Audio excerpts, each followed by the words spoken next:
ba? Kasi sobrang galing nila mga kabayan. So dito pala yan sa Jeddah King Abdullah Sports City mga kabayan.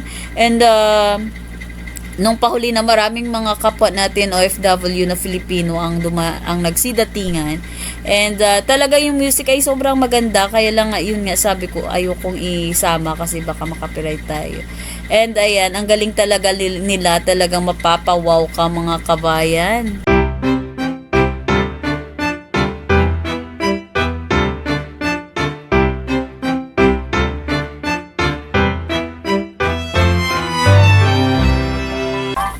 Hello mga kabayan! Ayan, once again, this is your Tita Pings and welcome back to Uncle Boy 1M channel. So ayan, yung natutunghayan nyo, yan ay halftime break entertainment ng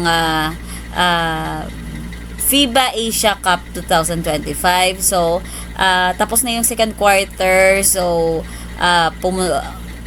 ito yung kanilang halftime entertainment and nag-i-enjoy ang lahat kasi kita nyo naman kung ano yung nangyayari, di ba mga kabayan?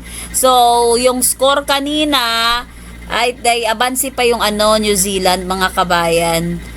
At ayan nga, tingnan nyo naman ay talagang pinatay nila yung ilaw and then pinasinabihan lang kami na i-open namin yung flashlight namin. So, tingnan nyo yung mga tao, may mga flashlight. Yung flashlight, yung flashlight sa cellphone mga kabayan. So, ayun, kanya-kanyang kuha ng videos, diba? Ganyan naman dapat talaga, dapat merong souvenir mga kabayan. So, while waiting for the next round, third quarter mga kabayan, i-enjoy muna natin yung ating mga mata, i-relax muna natin yung ating isip dito sa kanilang pa-entertainment mga kabayan. At marami-rami na ring mga kabayan nating kapwa OFW Filipino ang dumating mga kabayan. At alam niyo naman, syempre, yung pagdating ko din dito ay talagang patapos na yung second quarter, diba? Kasi nga, nabalibang ako dun sa kay Sis Rhea. So, ayan, tingnan nyo naman mga kabayan, yung ginagawa nila. Ano ba yan? Hindi naman kasi yung, siguro may projector yan sa taas o kung ano man yung ginawa nila, bakit nagkaganyan. O, diba? Sobrang grabe na yung technology mga kabayan. May paganyan-ganyan pa sila. Talagang kahit papano ba, ay mag-enjoy tayo dito.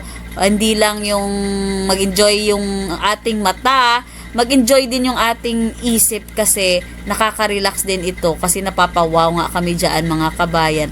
Kinuha ko lang yung music kasi baka makapiright mga kabayan. Pero alam nyo ba na maganda yung music niyan? Kaya lang hindi pwedeng isama baka kasi makapiright tayo, mahirap na. Sayang yung pag-upload, yung pagod sa pag-upload. So ayun mga kabayan, and still waiting dito sa pagpasok ng third quarter. And kung nakikita nyo, ayan na mga kabayan, akala ko nga start na ng third quarter, hindi pa pala mga kabayan. So tunghayan nyo na lang yung mangyayari mga kabayan. At ayan na nga, nagulat ako, may paganyan-ganyan pa pala. Please comment sa comment section kung ano yung tawag dito. Di ba parang nagji-gymnast? Hindi ko kasi alam yung exact na tawag dyan mga kabayan. Pero nag-enjoy talaga ako sa mga ganito, no? Yung hindi ka ba maboring kasi nagre-relax pa yung mga player, mga kabayan. Gymnast nga, 'di ba? Pero ang galing-galing talaga nila, no? May bit-bit pa silang basketball na bola. Tingnan nyo naman mga kabayan. Akala ko talaga ay third quarter na, hindi pala. Nagulat ako. Sabi ko, ba't iba yung damit? Kasi nga 'di ba pumasok ako late. So akala ko tapos na yun at may next na game. Ay, yun pala, ganito yun. Part pala to ng halftime entertainment. 'Di ba? Ang galing nila mga kabayan. Parang ano tawag diyan? Parang mob move. Mob yun, 'di ba? Yung parang nagsasayaw-sayaw sila, 'di ba? Ganyan yan mga kabayan. Please correct me if I'm wrong.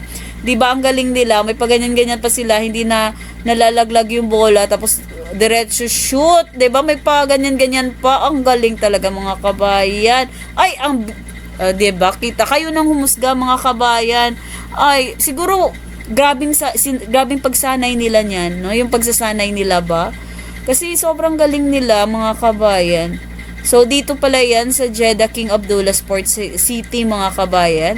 And, nung pahuli na maraming mga kapwa natin OFW na Filipino ang nagsidatingan. And talaga yung music ay sobrang maganda, kaya lang yun nga sabi ko ayokong isama kasi baka makapiright tayo. And ayan, ang galing talaga nila, talagang mapapawaw ka mga kabayan.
At ayan nga mga kabayan, tapos na. Bravo! What a nice performance! So yan mga kabayan, thanks for always watching!